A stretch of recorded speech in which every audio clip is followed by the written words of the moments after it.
I believe Mike Tomlin is a very good football coach. Undeniably, Mike Tomlin is one of the most respected coaches in NFL history. A man who has never had a losing season in over 15 years with the Pittsburgh Steelers. Mike Tomlin, does he get enough credit for the consistency that he's brought to the Steelers? I mean, he's been there forever. Whenever you're a head coach and you last this long in the National Football League in one spot, you're doing a hell of a job. He and I used to share office together back in the old Tampa Bay Buck building days. Always knew he was going to be really good with the players. He was really good with Rondé Barber and Brian Kelly and those guys. He knows how to talk to them, knows how to motivate guys. He's very smart when it comes to not only football, but how to get the most out of each individual. And I think that's why he's lasted so long. But beneath the surface of his impressive consistency lies a growing question. Has that very consistency turned into complacency? Despite the reputation that places him among the league's elite coaches, the Steelers have struggled to recapture their former glory, with a postseason record that's left fans frustrated and critics asking hard questions. So how can a coach widely regarded as one of the best in the NFL deliver so little playoff success? And is his approach to leadership and strategy holding the team back? Well, let's get right into it. You see, Mike Tomlin's record has long been a point of pride among Steelers fans and NFL analysts. Even Stephen A. Smith once thought scrutinizing Tomlin is offensive. What do you make of Tomlin being on the hot seat? I think it's ridiculous. Because, well, he's a pillar of consistency, a coach who has defied the odds by never having a losing season in his 17-year career. It's an easy soundbite for commentators and an even easier way for fans to defend him against criticism. He's never had a losing season is repeated so often that it's become a shield against deeper scrutiny, even as the Steelers have failed to deliver significant postseason success in over a decade. Another frequent compliment thrown Tomlin's way is his status as a player's coach. He consistently ranks among the top in anonymous player polls, asking who athletes would most like to play for. His ability to connect with his players is undeniable. His charisma, straight-talking approach, and refusal to throw his team under the bus have earned him widespread admiration. Players want to win for him, and many have publicly voiced their respect for his leadership. But while being liked by your players is a valuable trait, it doesn't always translate to results on the field. But anyway, these talking points persist because they're simple, relatable, and fit a narrative that's easy to sell. His streak of avoiding losing seasons is tangible and easy to measure, unlike the more nuanced aspects of coaching like strategy, player development, or postseason preparation. Fans and media gravitate toward these easy-to-digest stats, glossing over the fact that consistency in the regular season doesn't necessarily equate to postseason success. Moreover, the NFL media landscape is frequently hesitant to question accepted wisdom. Pittsburgh's status as one of the league's most illustrious teams and Tomlin's popularity foster an atmosphere where it's simpler to applaud minor accomplishments than to wonder why they aren't leading to championships. Even though the Steelers keep losing when it counts most, this hesitancy keeps the story going. Fans have more questions than answers as a result of this cycle, which also protects Tomlin from criticism. While the media often praises Tomlin's consistency, it's his early career success that truly cemented his legacy. But how much of that success can be attributed to him? Well, Mike Tomlin had a spectacular start to his NFL coaching career. He quickly established himself on one of football's greatest stages after being hired in 2007 as the head coach of the Pittsburgh Steelers. At barely 36 years old, Tomlin became the youngest head coach to win the championship after leading the Steelers to a 12-4 record and a Super Bowl triumph in his second season. It was an incredible accomplishment that instantly elevated him to stardom and raised the standard for the remainder of his career. However, a closer look at those early years reveals a significant factor behind his success: the foundation laid by his predecessor, Bill Cowher. When Tomlin stepped into the role, he inherited a roster that was not only talented, but already seasoned with championship experience. Key contributors like Ben Roethlisberger, Troy Polamalu, Hines Ward, and James Harrison were already key figures in Pittsburgh, having been integral to the team's Super Bowl win under Cowher in 2005. I know Cowher when he came over from Kansas City as a defensive coordinator, I believe, down there, and his teams were tough. Tomlin came in from Minnesota, and I didn't know anything about him. Nevertheless, he won his first Super Bowl in 2008, even if 12 players were from Cowher's era. Due to the team's established culture and abundance of skill, the switch from Cowher to Tomlin went smoothly. Under Tomlin, the Steelers' defense, a defining feature of Cowher's tenure, persisted in dominating, led by coordinator Dick LeBeau, another holdover from the previous administration. Much of the system he inherited was still in place, even though Tomlin brought his own flair and enthusiasm to the position. This isn't to discredit Tomlin's achievements. Winning a Super Bowl under any circumstances is no small feat. But it's worth noting how much of his early success was built on a foundation he didn't have to lay. As the years went on and the roster transitioned further away from Cowher's influence, the cracks began to show. What followed was a steady decline that raised serious questions about his adaptability. Since their last Super Bowl appearance in 2010, the Pittsburgh Steelers under Mike Tomlin have seen a steady fall in postseason performance. The numbers tell a harsh story. In the 13 seasons since losing to the Green Bay Packers, the Steelers have managed only 3 playoff wins, with many of their exits marked by shocking collapses and blowout losses. The playoff failures began almost immediately.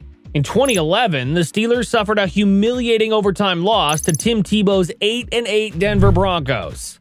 The defense, once Pittsburgh's hallmark, allowed a walk-off touchdown on the first play of overtime. This was a preview of a troubling trend. In 2014, Joe Flacco's Ravens ousted the Steelers in a lackluster one-and-done performance.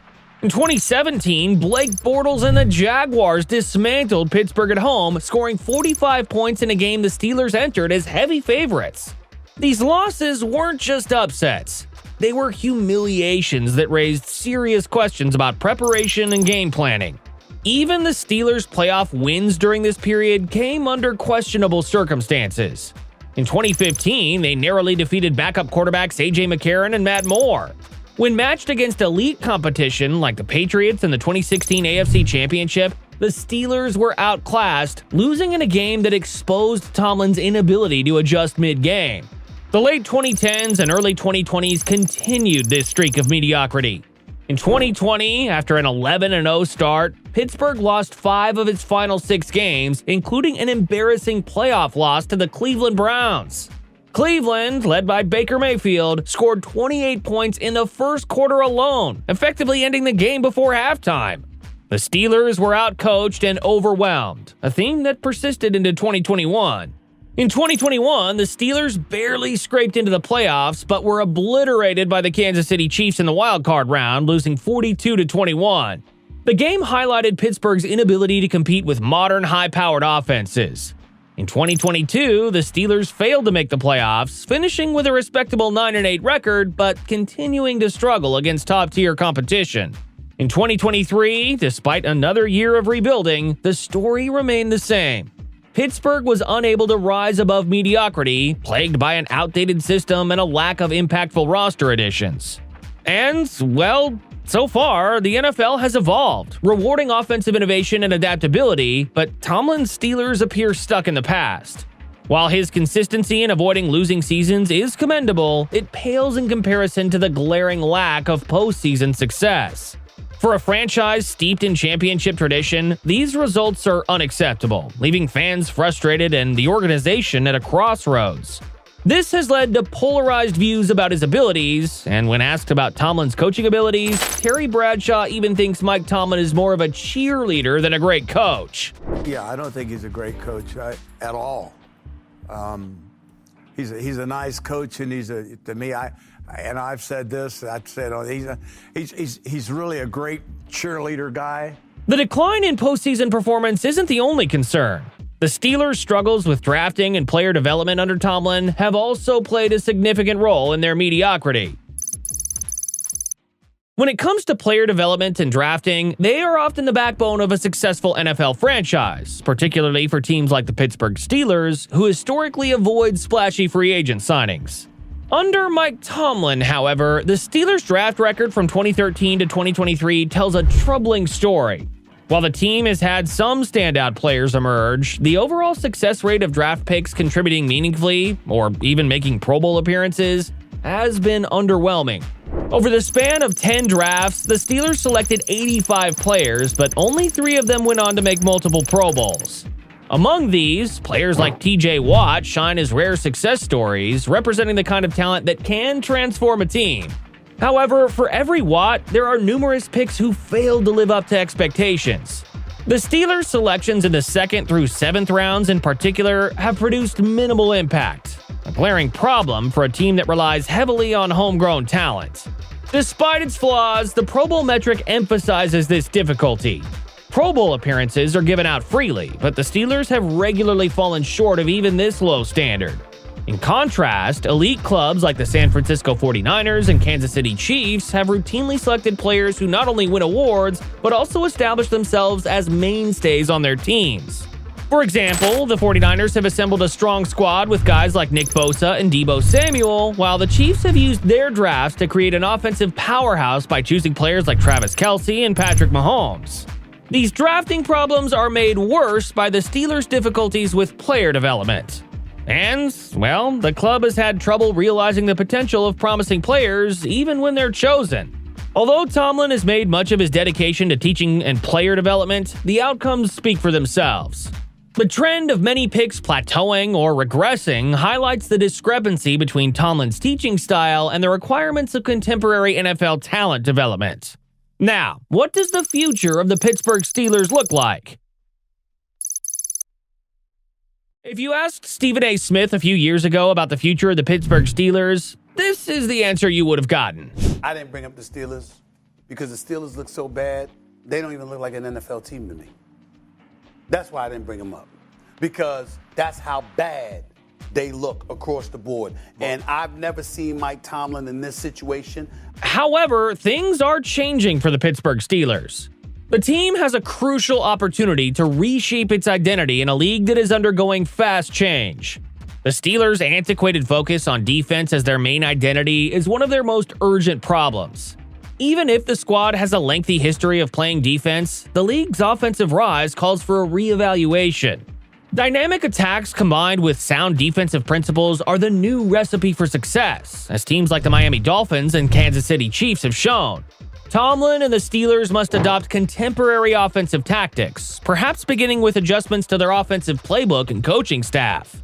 Roster development is another critical area. The Steelers' recent drafts have been inconsistent, leaving gaps in key positions such as offensive line depth and skill positions. Addressing these weaknesses will require both drafting smarter and being more aggressive in free agency, something the Steelers have historically been reluctant to do. He must push for a more balanced approach that blends young, homegrown talent with experienced veterans who can make an immediate impact. The good news is that redemption is within reach.